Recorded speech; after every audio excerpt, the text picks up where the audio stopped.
Have you ever sat in that heavy silence at a family dinner? Here on Women's Life Stories, we retell those moments honest every day, sometimes controversial. Every story is a mirror. Subscribe, join the conversation, and maybe find a little healing. The window glass fought me. Salt mist clung to it like breath, a thin film that blurred the street and the line of gray harbor beyond. I wiped in tight circles until my wrist ached. The clock in the hall kept a strict beat. Somewhere a foghorn groaned. The old Victorian held its breath the way old houses do. My phone vibrated in my pocket. I checked the screen. Kayla Ortiz. Her voice was a thread. "Ma'am, is someone else in the house?" I went still. "I am at the salt shed with a friend. No one is home." "Why?" "There is a woman on the second floor. White dress, tangled hair. She walked into the last room." The cloth slipped from my hand. "Get outside right now. Lock the door. Wait on the front steps. I am calling the police." Beth Monroe looked up from her coffee as I stood. "What happened?" I shook my head, already dialing 911. My voice did not feel like mine, too calm and too fast. I gave the address. Victorian on Sycamore, 3 floors, gray clapboard, the one with the driftwood wreath. Possible intruder. Young woman in the house. I am on my way. The Jeep shuddered over the cobbles. I hit every light red. The harbor smell thickened as the road tilted toward the water, tar and salt, and something metallic. My hands left damp marks on the wheel. At the corner, Mrs. Layton's curtains twitched like someone flinching. A cruiser was already parked at the curb when I pulled up. Kayla sat on the front steps with her arms wrapped around herself, knees pulled in. Her face was the color of milk. Her eyes kept sliding toward the upstairs windows. I knelt in front of her. "Are you hurt?" She shook her head. Her voice cracked. She was there. At the end of the hall, she turned. I could see her hair. Then she went in. I ran. 2 officers came out as we spoke. One with creases at the corners of his eyes, one still fresh-faced. The older one nodded, professional and tired. We checked everything. Closets, under beds, pantry, basement. Attic door is shut and latched. Windows are locked. No tool marks. Nothing disturbed. No sign of entry. He said the words like he had said them before to people who would not sleep afterward. He scratched something in a notebook. The younger officer flexed his fingers, leaving faint tracks in the dust on the banister. I stepped inside behind them just to the threshold. The house smelled like lemon cleaner and old paper. Sun pushed through the stained glass above the door, casting red and blue slices over the floor. Everything sat where it always sat. The silence felt performed. Dean Hale's car ground up the crushed shell driveway. He climbed out and took in the cruiser, Kayla on the steps, me in the doorway. He smoothed a hand over his jaw and smiled like he had been expecting a different scene. "What is all this?" I told him in a rush. His eyes never left my face. He looked at Kayla with something like pity and put a hand on her shoulder that landed too lightly. "Long day, Miss Ortiz. Old houses play with light. You would be surprised what a mirror can make out of a corner." Kayla stared at her shoes. Her throat moved. She nodded in a way that did not mean yes. I signed the paper the older officer held out. "False alarm, no evidence of entry, call us if anything changes." The words made my stomach lift and drop. I paid Kayla and told her we would text if we needed her. She kept saying sorry as if any of this was her fault. After they left the house, put its face back on. Dean loosened his tie and set it over a chair. He did not ask to walk the upstairs hall with me. He kissed my temple and laughed into my hair. "We live in a trick mirror, Nora, that is all." We ate late eggs and toast that went cold. Dean read at the table, a newspaper angled to catch the kitchen light. He seemed relaxed in a way that did not touch his eyes. The clock in the hall ticked. The foghorn answered far off and patient. Sleep did not come. The sheets held a chill. I counted out the beats of the clock and the seconds between. The house settled in its timbers. Then something scraped, a chair leg. slow and practical, the way someone moves furniture one careful inch at a time. It came from above. A soft shuffle followed near weightless steps, heel, then toe, then toe. Paper whispered, the sound of a single page set down. I sat up, my breath made a hollow in the cold. In the morning over coffee, I told Dean. He yawned and folded the paper with clean, sharp hands. Mice, he said. We live by the water. Attics fill with nests. I will get traps. He did. Heavy metal ones, the kind that make a sound when they shut that stays in your teeth. He set them at the foot of the narrow stair behind the linen closet right below the hatch, then dusted his palms like a man satisfied with a job done. Now you will sleep, he said, smiling without showing teeth. I watched the traps from the hall. Their springs gleamed. The air up there had a flavor of old glue and baked dust. I told myself it would be fine now. I told myself I had always been a nervous person and retiring had stripped the scaffolding off my days. The house had too much room for my mind to move around. The rest of the day behaved. No footsteps, no paper. The refrigerator hummed. Light lay quiet on the floor. By dusk, fog rolled in from the harbor in a low, slow tide. The lighthouse made a lazy white arc across the ceiling of the parlor every 30 seconds. We went to bed early. Dean turned on his side and breathed deep and even within minutes. I watched the ceiling go from gray to black. The clock counted. The foghorn blew at intervals that had their own mathematics. Something brightened the dark. Not much. Just a tight sliver near the baseboard where the hall turns toward the back stair, a seam thin as a paper cut. It took my eyes a moment to name it. Light. The kind that old bulbs make when a lamp is dialed low yellow with a sheen of honey. I slipped from bed. The floorboards answered under my feet in hushed complaints. In the hall, the air tasted different, warmed by electricity. A faint trace of hot dust and oil. The linen closet door was closed. The narrow stair behind it hid in the wall like a slit. But the attic hatch at the top cast a hairline glow along the edges of the trim, a neat rectangle of gold breathing in and out. I stood still and listened. No chair this time, no page. Only the hush of a bulb warm past comfort. My hand hovered over the closet knob, my heart stuttered. The line of gold thinned, it trembled once. Then it went black clean as a finger on a switch. The house went back to holding its breath. Somewhere below the floor, a trap sat waiting with its clean, sharp spring. Morning made the house look harmless again. Light found the water rings on the dining table. The clock kept perfect time. I brewed coffee and opened the refrigerator for cream. The paper-wrapped salami on the middle shelf had a new edge. Not a clean slice. A sawtooth bite. A hot peppered smell came out of the wax paper, the kind that sits at the back of your throat. I held it up. Dean slid into a chair with the paper and a glass. He scanned the headlines like he had a train to catch. "Did you cut this?" He looked up as if I had asked whether the sky was blue. Thought I would try a little. Needed the protein. You do not eat spicy.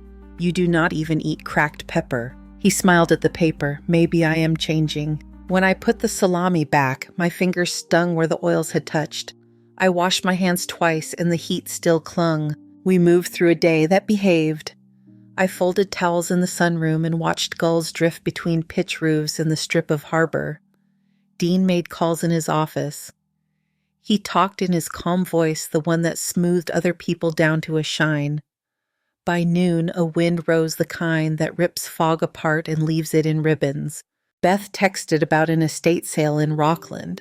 We drove down the coast, bought nothing-held plates we did not need, touched spines of books that smelled familiar.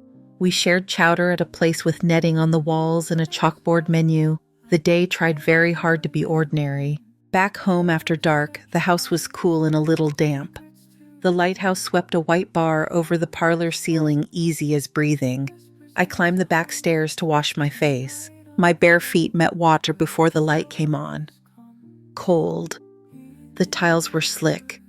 A puddle covered the floor as if someone had stepped out of the tub a minute ago and tracked water with them. Beads of water clung to the porcelain like tiny lenses. A long white hair lay at the drain where the grate catches what you do not see. "Dean," I called, trying to keep my voice level. He took the stairs 2 at a time, tie hanging open. Did a storm blow through? He leaned on the door jamb and peered at the ceiling vent like a man inspecting a suspect. Must have been a gust. These vents pull rain if the wind is wrong. It did not rain. He glanced past me at the window. The streetlights turned the lane into a pale stage. The asphalt outside shone with dust, not water. "I will check the vent tomorrow," he said too quickly to read as comfort. He handed me a clean towel. We patted the floor. He wrung the towel at the tub, and a thread of water spiraled into the drain and took the hair with it. He made it look like an answer. I did not sleep well. The first part of the night was quiet.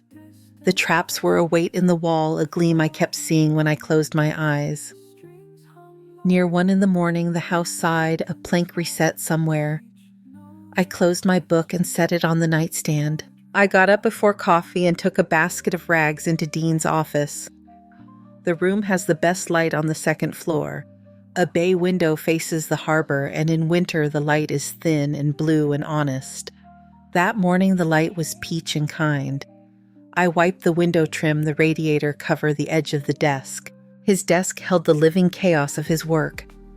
Stacks of printed pages marked with pencil and red pen envelopes from the post office, a mug ring. 2 pens laid perfectly parallel to each other. When I lifted a tower of pages to dust under it, the bottom sheet broke loose and the stack splashed onto the rug. I went down on my knees. The pages rasped against one another. My fingertip picked up a faint haze of toner. I edged the chair back to make space, and the right-hand drawer tapped my shin. It was a drawer that never opened. It stuck and had stuck for years. Now it gave. I tugged gentle at first, then with 2 hands. A breath of air came out of the space like paper had its own weather. Inside a small notebook, leather gone dull with handling edges rounded and smoothed by years. I lifted it. The cover was warm from the drawer. It opened without argument. The handwriting slanted forward. The lines were spaced like someone who does not waste paper. The ink looked old in places, feathered, where the pen pressed too long on a comma. Paragraph after paragraph of beginnings and hooks. A woman waits under a lighthouse beam. A boy hears a bell only he can hear in the black spruce. A man keeps a room closed for 30 years while the rest of the house is repainted around it. I turned a page and the paper whispered. The room smelled like ink and dust and lemon oil. Outside, the lighthouse moved its white arm, and for a second the page lightened. I closed the notebook and held it with both hands like it might tip and pour. This was not Dean's hand. He avoids pens. He does not like the scratch of them or the patience they demand. He writes on his laptop. He types like a man hitting a finish line. I put the notebook back where it had been. I pushed the drawer all the way. It stuck again in its usual way. The air in the room felt changed, as if I had opened a window I could not see and something cold had stepped in. At dinner, Dean talked about a profile piece, a writer he admired, a trip he might take. The talk did not ask for my part of it. He balanced a fork on a knife until the fork shook and fell. He smiled like it was a parlor trick. We read in the parlor. The lighthouse swept. The clock ticked. The traps were quiet and heavy in the wall. The house made its usual tiny arguments with itself. Eventually, Dean closed his book. His hand covered mine a moment too long. He said he needed to work, took his mug, and disappeared into his office. The door clicked like a tongue behind him. I woke to a thirst. The clock on the dresser said 1:07 in red, a number that looked too sharp to belong in a bedroom. The space beside me was cold. The sheets were smooth where a body should have left a map. I took my robe and went into the hall. I checked his office first. Empty. The chair sat dead center under the desk. The screen was dark. A pen lay in the groove of a binder as if it had been set with care. In the kitchen, the sink was dry. The glass in the rack had a single circle of reflected light in its belly like an eye staring. No water ran. No draft moved the curtain over the back window. It was cold enough that the window glass had a smear of breath where my face drew near and fogged it. A sound on the stair that leads down from the back hall. Soft, careful. Skin on wood, not rubber or leather. I stepped into the hallway so I could see the bottom of the stair where it opens into the kitchen. Dean came down with the concentration of a man who learns his feet new. His hair was pushed back in a way it is never pushed back when he works. He held a plate in both hands the way you hold something you do not want to spill. When he saw me, his body made a small jerk backward, just a skip of surprise, but the plate slipped anyway. It shattered on the slate in a sound that cracked open the room. A clean sound bell-like at the start, then a hiss of porcelain skidding. I flinched. He held his hands up and open as if to show me he was not hiding anything. There was nothing on the plate. No crumbs, no grease. The shards were bone white. I went to my knees. We picked up the larger pieces together and set them in a stack on the counter. He spoke first. "Could not sleep," he said. I worked upstairs for a while, quieter up there. The house does not knock as much. Upstairs where? He glanced toward the hallway. His mouth made a line. I needed space. I ate. I rinsed. I must have missed the step. There was no food smell in the air. No butter, no onions. Only the faint sweetness of dish soap and the hard edge of cold slate. He reached for the broom. His hand shook once and then remembered itself. I took a towel and pressed it to a starburst of fine chips under the cabinet toe kick. The fabric caught a piece of porcelain and made a snag like a stitch. He swept as if the sweeping might repair something. We stood with the broom and the trash bag between us. His jaw worked. He blinked a slow blink. "Go back to bed," he said finally. "I will finish." In the doorway light, I saw his cuff where it met the wrist bone. On the inside, a dark crescent marked the cotton. Not grease, not coffee. A soft soot-like stain in the shape of a thumb pressed and taken away. Typewriter ribbon leaves that kind of black. It smudges without shine. It keeps a record of the key you hit and the finger that hit it. I touched the mark with my eyes and looked away before I could be seen seeing. The clock in the hall ticked in the quiet. The traps slept behind the linen closet door, their springs bright and patient. The house listened to itself breathe. By morning, the black mark on Dean's cuff was gone. He wore a pressed shirt that still held the faint line from the hanger and poured coffee like the night had been a shared dream he did not remember. He ate standing at the counter, glancing at his watch between bites of toast. The watch had a smooth sweep to the second hand that always made me think of a metronome. "I may go north for a few days," he said, casual in a way that asked not to be questioned. "Camden first may be farther. Change of light might help the ending." He set his cup in the sink and turned to me with his hands on my shoulders. The grip was gentle and then not. His eyes were the right color and the wrong temperature. "Keep the door shut while I am gone. No drop-ins. If anyone from the publisher comes by, tell them I am away, and you do not know when I will be back." He kissed my forehead and was in the driveway before I could name the hour. The tires hissed over damp grit. The car dwindled between the sycamores and the gulls rose and fell over the harbor like parts of the same motion. The house emptied in a way that had volume. I washed the plate he should have broken and set it to dry with its twin. The clock marked the room. The traps were a fact behind the linen closet door. 2 hours later, the bell rang. It did not rattle the glass the way deliveries do. It was one long press patient and sure. Victor Ames stood on the step with a young woman whose name I did not catch. He was shorter than I had pictured him, with a compact strength and a coat that fit like a decision. The young woman held a folder in both hands against her chest. "Mrs. Hale," Victor said, "we need to talk." "Dean is away," I said. "He left this morning." Victor's mouth made a shape between a smile and a cut. "That is interesting. Deadlines do not leave. We have moved to already. I know he is working. The light in your attic says so. Your neighbor across the street swears that bulb burns until 2 or 3, night after night.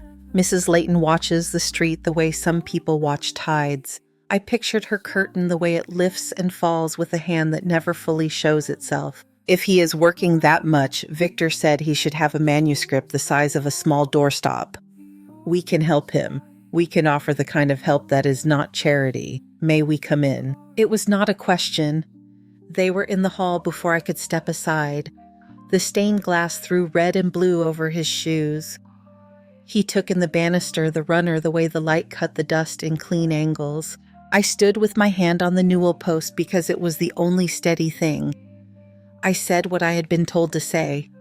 He is gone. I do not know when he will be back. I will tell him you came by. Victor studied my face the way people read a page they have already seen and think they missed a line. He nodded once. The young woman apologized with her eyes and left a card on the table by the door. After they went, the quiet seemed to hold their shapes for a few moments. I could see where they had stood as if the floor had memorized weight. I closed the door and set the chain. My hand stayed on the metal until it warmed. The house was the same and not. The air had a pressure in it like a note you cannot hear until you learn what to call it. I walked to the back hall and opened the closet where we keep the paint in the folded ladder. The smell hit first. Old latex and the sweetness of wood wrapped in dust. The ladder was heavier than I remembered. The hinge stiffened in storage and complained when I tugged it open. A strand of spiderweb clung to the top rung and draped like a ribbon over my wrist. I shook it loose, and the silk stuck to my skin like filament. I dragged the ladder down the hall. It scraped once on the runner and left a dark kiss where the fiber burned. I propped it under the hatch. The hatchwood is painted the same cream as the ceiling, the paint, older here, crazed in tiny hexagons that look like scales. The latch resisted. I had to hook my finger around the cold metal and push up as I pulled. It went with a click that echoed inside the cavity above. A breath of air came down, warm, used air. It smelled of paper that has been handled, of oil boiled off a lamp, of something that had no scent of its own until it was enclosed. I climbed. The ladder shook under me once and steadied. The first look into that space was only shape. Angles of furniture under sheets, the hump of a trunk, the lines of rafters like ribs, the small triangle of a filthy window. Light came from a lamp near the floor, a tight circle of amber pinned to a scarred table. I pulled myself up and stood bent a little under the slope. Dust hung like a life of its own. The particles were big enough to see and small enough to ignore, and they caught the lamp in a way that made them look alive. There was a corner that did not belong to the rest. The floorboards there had been wiped clean with something damp. A blanket folded over a thin mattress. A plastic bucket with its lid set like a tray. A stack of water bottles half full.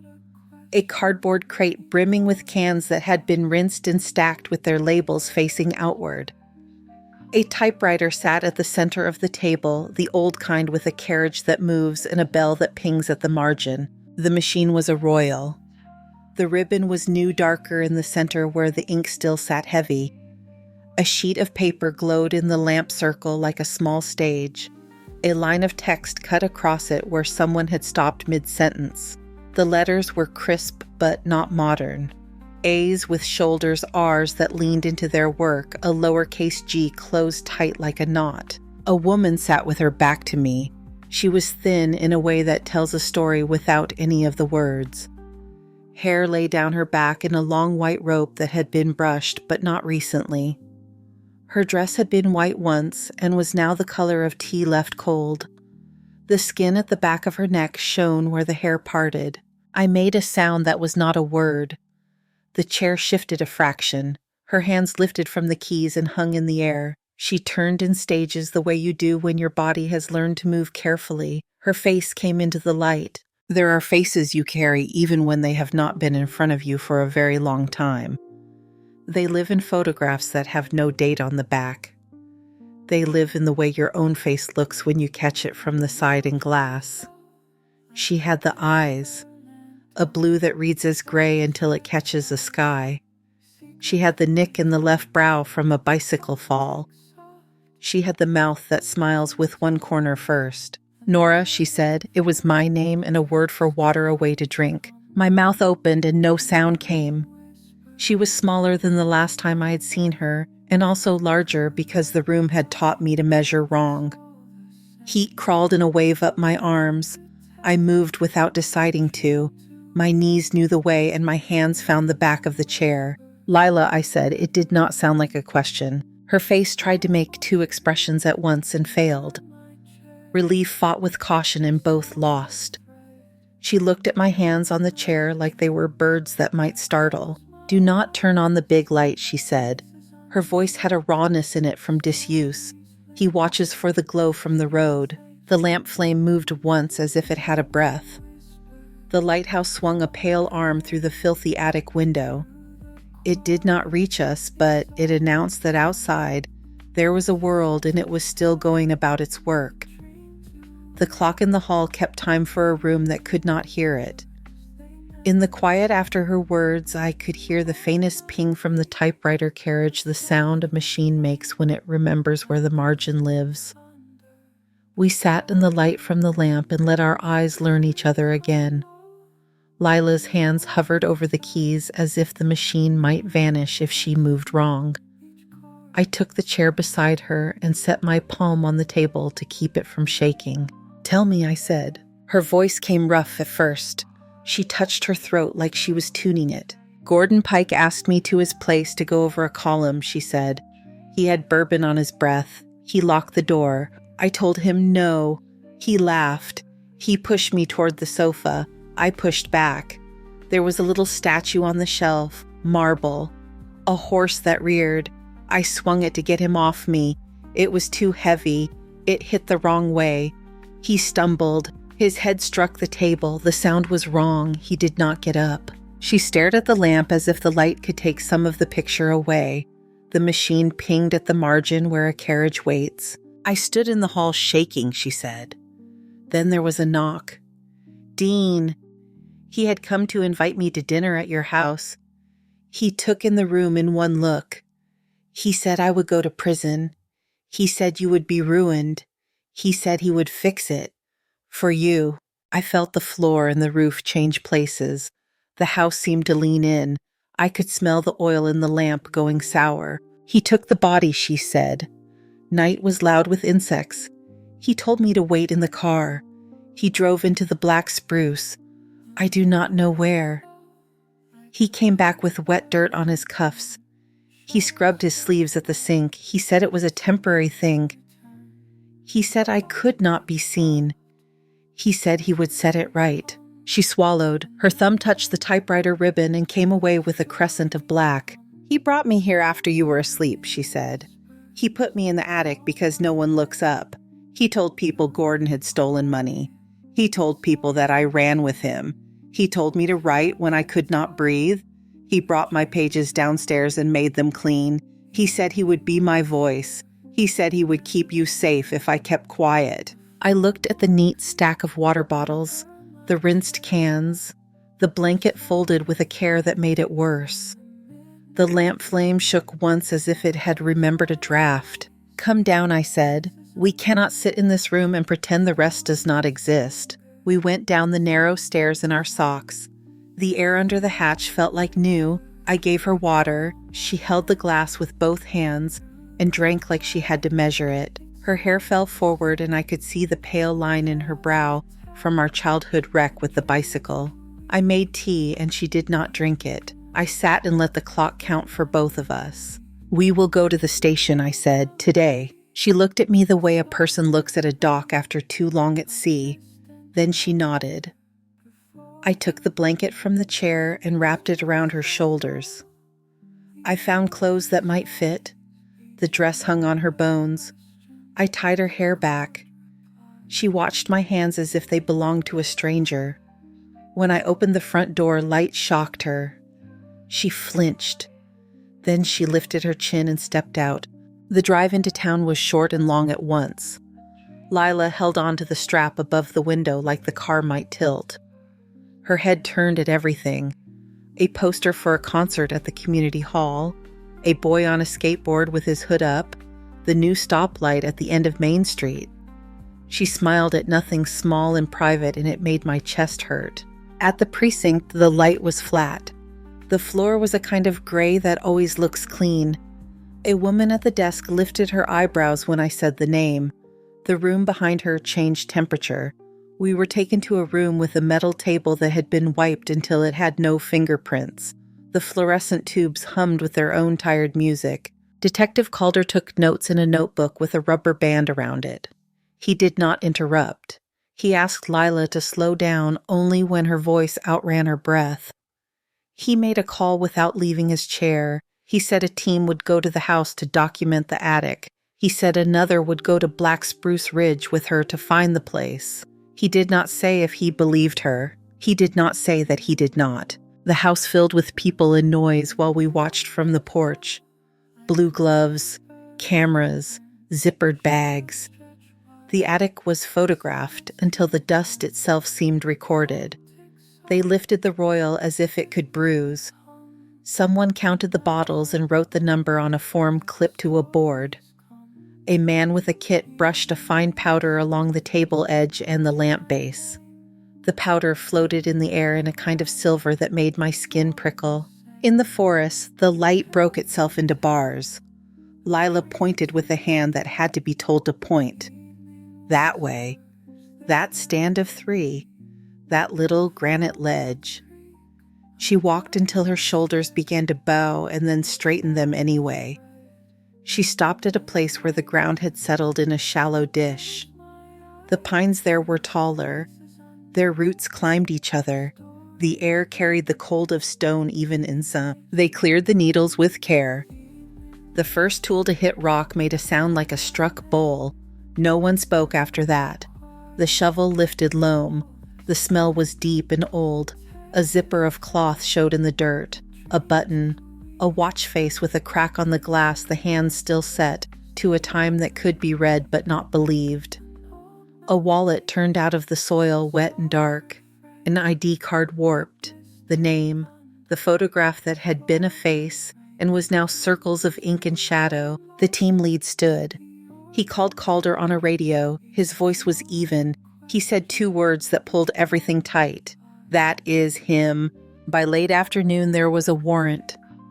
Dean returned to the house with his suitcase as if he had not learned yet that the air was different. The cruiser blocked the curb. A neighbor's curtain lifted and held.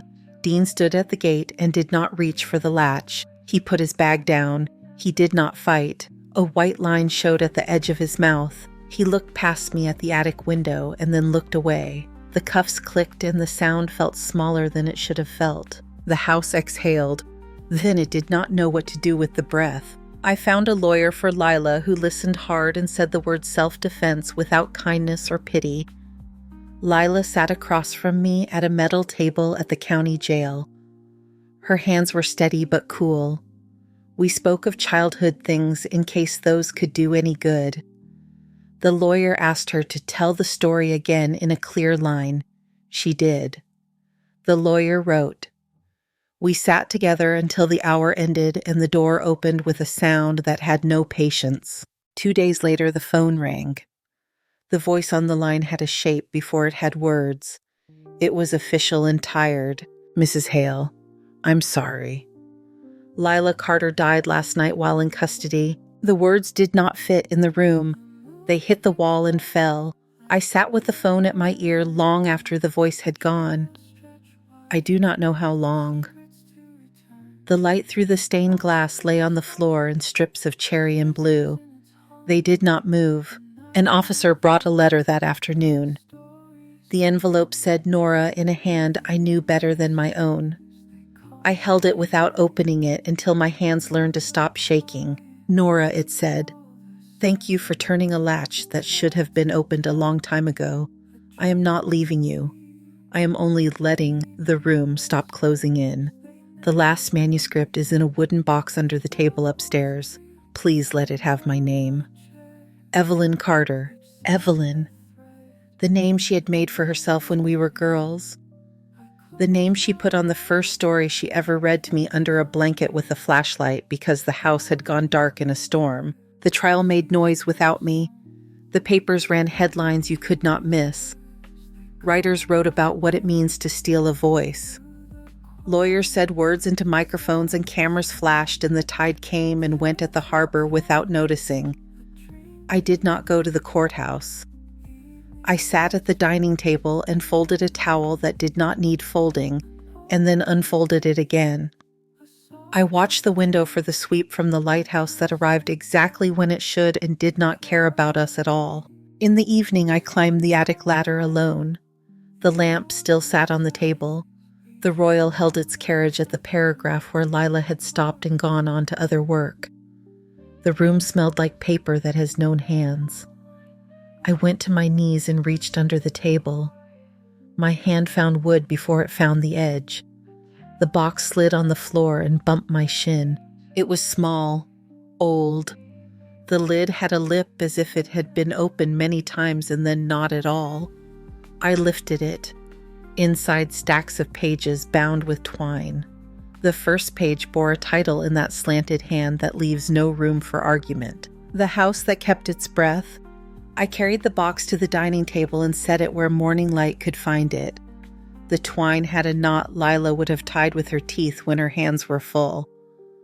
I cut it with kitchen scissors, and the knot fell in two neat halves. The pages released a smell of old paper and time that had clung to wood. I read out loud until my throat went dry. The sentences walked with a gait I knew, not Dean's sprint, Lila's measured step. Rooms were drawn the way a person draws places they have lived in too long. Windows stuck a little at the top. A floorboard remembered one loud foot. The lighthouse swept the ceiling in a white arc every half minute. The house kept its breath. I worked as the light moved around the room. Pencil in the margin for a repeated word. A circle where a scene wanted air. I made a pot of coffee and forgot to drink it while it was hot. Pages stacked to my left, pages to my right. The clock in the hall made the afternoon. The harbor wind lifted and set the curtains like someone thinking. When the phone rang, I recognized Victor by the quiet he carried. He asked nothing at first. I could hear paper move on his desk. "I have something," I said. "Bring it," he said. His office had floorboards that had been sanded more than once, and a rug in a red that did not apologize.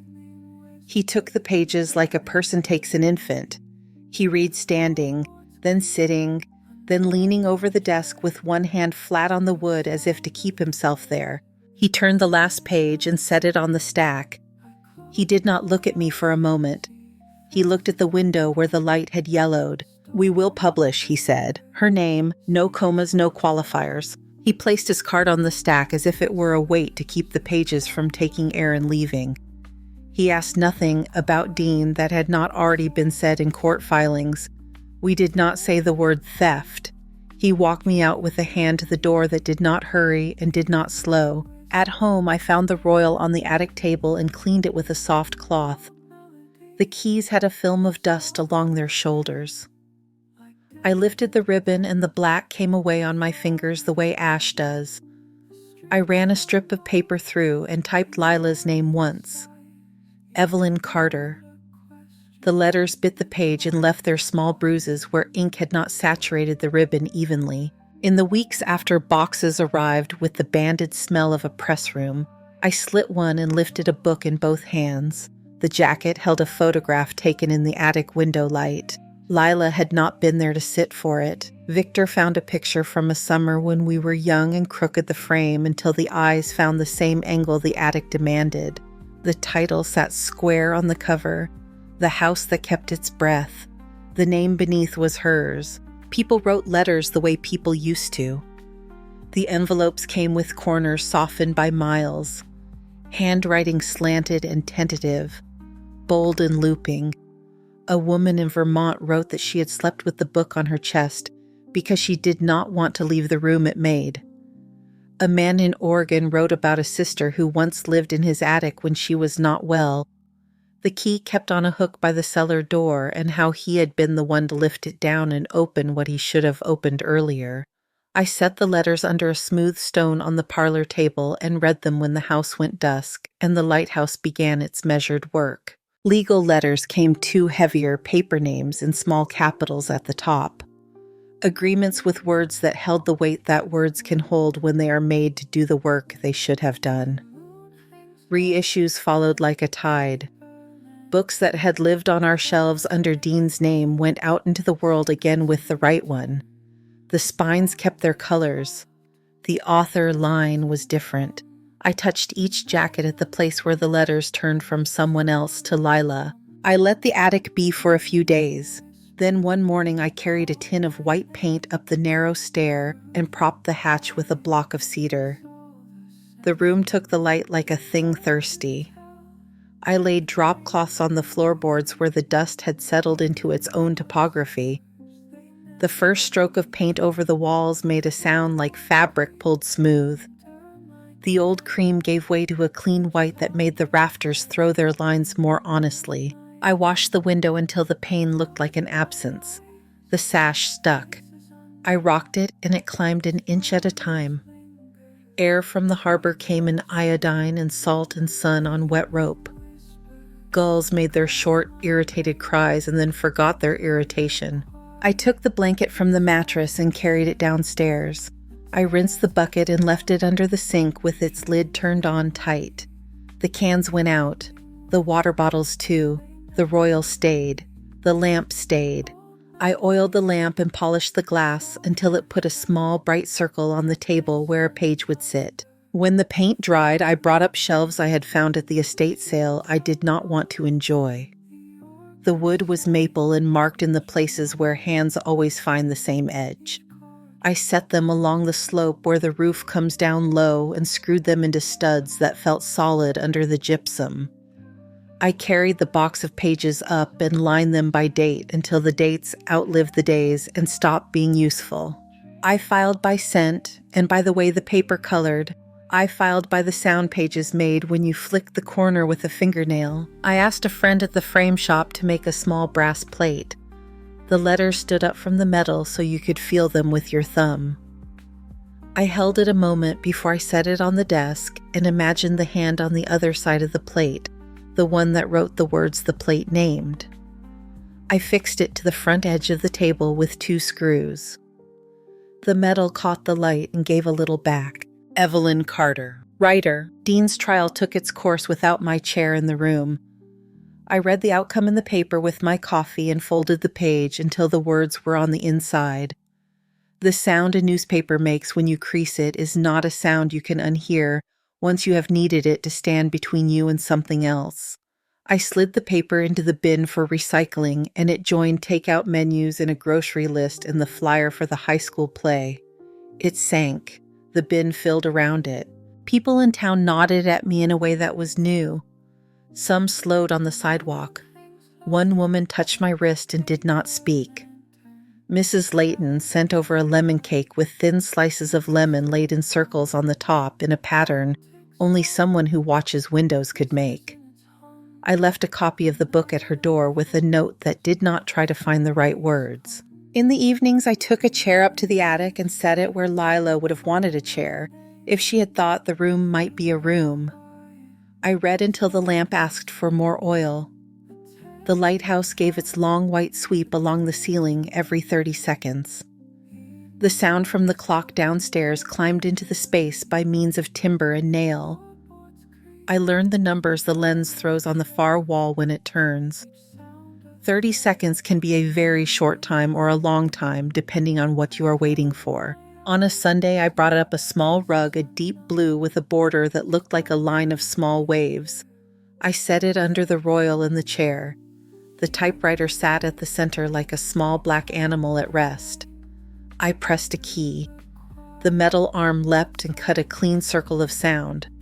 I watched the lever return the carriage and heard the bell make its small announcement at the margin. I wrote nothing. The page stayed blank except for the test name I had typed. It did not mind. When fog came in thick and the horn began its patient talk, the attic held its new color. The window admitted a brighter gray than the old paint had allowed. Dust hung when the light came low and looked like snow the way it looks in rooms you have slept in and rooms you have not. I stood at the hatch once before going down and listened. Not for footsteps, not for the whisper of a page. only for the ordinary sounds a house makes when it stops being asked to hide. The refrigerator hummed below, a pipe ticked, the clock ran, the sea moved the way it always moves whether you remember to look or not. I pulled the chain to the lamp, and the circle of light stayed small and sure on the desk. The brass plate caught a piece of it and held it. The house breathed. I left the window open and went downstairs. Thank you so much for listening to today's story. If this story resonated with you or made you reflect, I'd love to hear your thoughts, so feel free to share them in the comments below. And don't forget to like, subscribe, and hit the notification bell so you won't miss the next story.